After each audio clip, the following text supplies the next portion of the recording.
എല്ലാവർക്കും ഹൃദയം നിറഞ്ഞ നമസ്കാരം. നൈമിഷാരണ്യത്തിൻ്റെ ഇന്നത്തെ അധ്യായത്തിലേക്ക് എല്ലാവർക്കും ഹൃദയം നിറഞ്ഞ സ്വാഗതം. പൊന്നിൻ ചിങ്ങമാസമാണ്, ഐശ്വര്യത്തിൻ്റെ നാളുകളാണ്. എല്ലാവരും സമൃദ്ധിയിലും സമ്പത്തിലൊക്കെ സന്തോഷിച്ചിരിക്കുന്ന ഒരു സമയമാണ്. ഈ ഒരു പൊന്നിൻ ചിങ്ങമാസത്തിൽ നമ്മൾ ഇന്ന് നൈമിഷാരണ്യത്തിൽ ചർച്ച ചെയ്യുന്ന കഥ പൊന്നിൻ്റെ നെല്ലിക്കകളുടെ കഥയാണ്, സ്വർണ്ണ നെല്ലിക്കകളുടെ കഥ.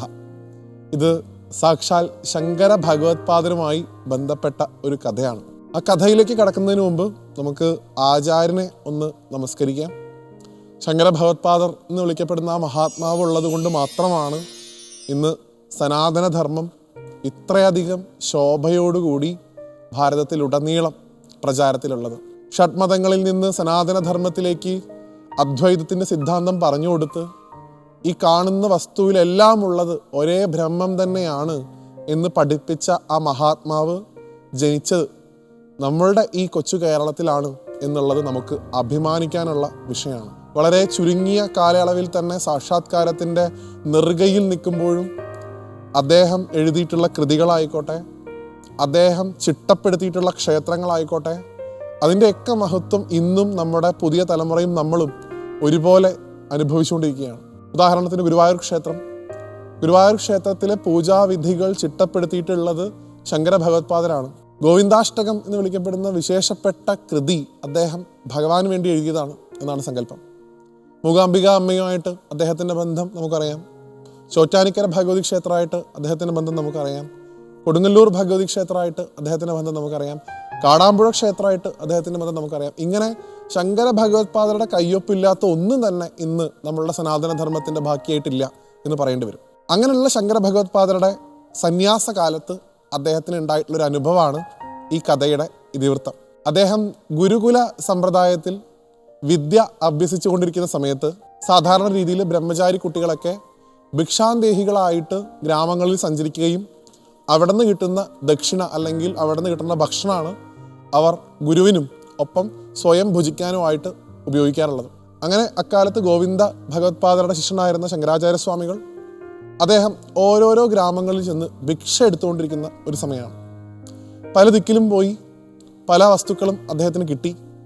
അങ്ങനെ അവസാനം അദ്ദേഹം അന്നേ ദിവസം ചെന്നെത്തിയത് ഒരു ദാരിദ്ര്യത്തിൻ്റെ പടുകുഴിയിലുള്ള ഒരു ഇല്ലത്തായിരുന്നു. ആ സമയത്ത് ആ ഇല്ലത്ത് അവിടുത്തെ ഒരു ആത്തേരമ്മ മാത്രമാണ് ഉണ്ടായിരുന്നുള്ളൂ, ഒരു സ്ത്രീ മാത്രം. അവര് ഭഗവത്പാദരെ കണ്ട ഉടനെ തന്നെ സാഷ്ടാംഗം നമസ്കരിച്ചു.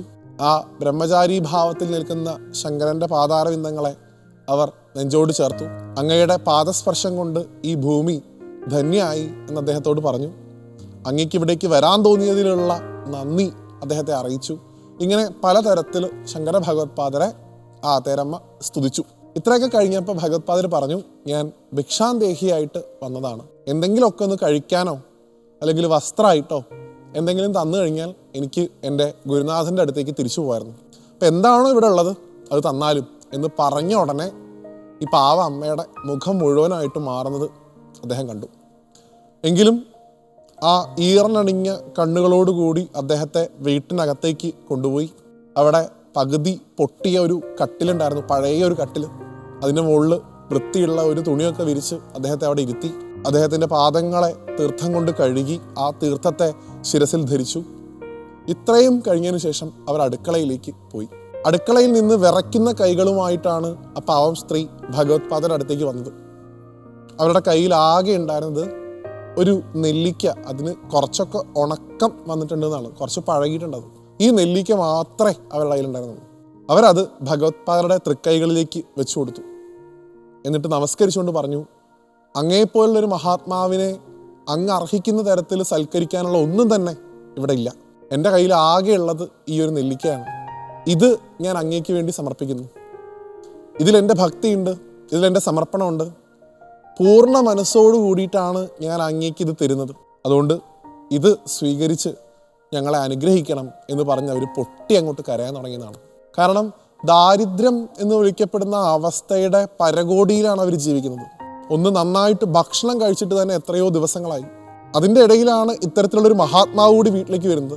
അപ്പോൾ അവർക്കുണ്ടായിട്ടുള്ള വിഷമം, തങ്ങൾ പട്ടിണിക്കിരുന്നാലും കുഴപ്പമില്ല, ഒരു സാധു, ഒരു ബ്രാഹ്മണൻ, ഒരു ബ്രഹ്മചാരി കുട്ടി, ആ കുട്ടി നമ്മുടെ വീട്ടിലേക്ക് വന്നിട്ട് നമുക്കൊന്നും അതിന് കൊടുക്കാൻ പറ്റിയില്ലല്ലോ എന്നുള്ള വിഷമമായിരുന്നു ആ തേരമ്മയ്ക്ക് ഉണ്ടായിരുന്നത്. എന്തായാലും ആ അമ്മയുടെ വിഷമം കണ്ട് ഭഗവത്പാദർ ആ നെല്ലിക്ക മാറോട് ചേർത്ത് പിടിച്ചു. അദ്ദേഹത്തിൻ്റെ കണ്ണുപോലും ചിലപ്പോൾ നിറഞ്ഞിട്ടുണ്ടാവാം ആ ഭക്തി കണ്ട്, ആ സമർപ്പണം കണ്ട്. അവിടെ വെച്ച് അദ്ദേഹം മഹാലക്ഷ്മി ഭഗവതിയെ പ്രകീർത്തിച്ചുകൊണ്ട് സ്തുതിച്ചുകൊണ്ട് ഒരു കീർത്തനം ചൊല്ലി എന്നാണ്. ആ കീർത്തനത്തിൻ്റെ പേരാണ് ലോകപ്രശസ്തമായിട്ട് ഇന്ന് ഒരുപാട് പേര് മഹാലക്ഷ്മിയെ പ്രസാദിപ്പിക്കാൻ വേണ്ടി ഉപയോഗിക്കുന്ന കനകധാരാ സ്തോത്രം എന്ന് വിളിക്കപ്പെടുന്ന ഏറ്റവും വിശേഷപ്പെട്ട ഒരു കൃതി അവിടെ വെച്ച് അദ്ദേഹം ചൊല്ലി എന്നാണ്. ഭഗവത്പാദർ കനകധാരാ സ്തോത്രം ചൊല്ലി മുഴുമിച്ചില്ല. അപ്പോഴേക്കും ആകാശത്ത് നിന്ന് ഈ നെല്ലിക്കയുടെ സ്വർണം കൊണ്ടുണ്ടാക്കിയിട്ടുള്ള പ്രതിരൂപങ്ങൾ ആ പറമ്പിലേക്ക് വർഷിച്ചു, ആ മുറ്റത്തേക്ക് വർഷിച്ചു എന്നാണ്. ആ വീട് മുഴുവൻ സ്വർണത്തിൻ്റെ നെല്ലിക്ക കൊണ്ട് നിറഞ്ഞു. ഭഗവത്പാദർക്ക് ആ ഭക്തയിലുണ്ടായിട്ടുള്ള കൃപ, ആ ഭക്തയുടെ സമർപ്പണത്തിന് അദ്ദേഹം കൊടുത്ത പാരിതോഷികമായിരുന്നു അത് എന്നാണ് സങ്കല്പം. അതോടുകൂടി അവരുടെ ദാരിദ്ര്യം മാറുകയും അവരെ അനുഗ്രഹിച്ചുകൊണ്ട് ഭഗവത്പാദർ തൻ്റെ ഗുരുകുലത്തേക്ക് തിരിച്ചു പോവുകയും ചെയ്തു. ഈ കഥയുടെ സാരാംശം, ഇത് നടന്നത് ഒരു അക്ഷയ തൃതീയ ദിവസത്തിലാണ് എന്നാണ് പറയുക. അക്ഷയ തൃതീയ ഇന്ന് പൊതുവിൽ സ്വർണം എന്ന് വിളിക്കപ്പെടുന്ന ഒരു വസ്തു വാങ്ങുന്നതിന് വേണ്ടി മാത്രമാണ് എന്നുള്ള തെറ്റിദ്ധാരണ നമ്മുടെ ഇടയിലുണ്ട്. എന്നാൽ ഭക്തിയുടെയും സമർപ്പണത്തിൻ്റെയും ആധ്യാത്മികതയൊക്കെ ഒരു ദിവസമായിട്ട് വേണം അതിനെ കാണാൻ. ഒപ്പം കനകധാരാ സ്തോത്രത്തെയും.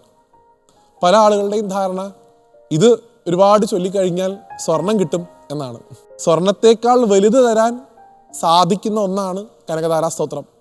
അതുകൊണ്ട് മഹാലക്ഷ്മി ഭഗവതിയെ പ്രകീർത്തിച്ചുകൊണ്ട് സാക്ഷാൽ ശങ്കര ഭഗവത്പാദർ എഴുതിയിട്ടുള്ള കനകധാരാ സ്തോത്രം നിത്യജപത്തിൻ്റെ ഭാഗമാക്കുന്ന എല്ലാവർക്കും ഐശ്വര്യപ്രദായകമായിട്ടുള്ളൊരു ജീവിതം ഉണ്ടാവും എന്നുള്ള കാര്യത്തിൽ തർക്കമില്ല. അങ്ങനെ എല്ലാവർക്കും ഐശ്വര്യമുള്ള ഒരു ഓണക്കാലം ആശംസിക്കുന്നു. മറ്റൊരു കഥയുമായിട്ട് വീണ്ടും കാണുന്നത് വരെ എല്ലാവർക്കും നന്ദി, നമസ്തേ.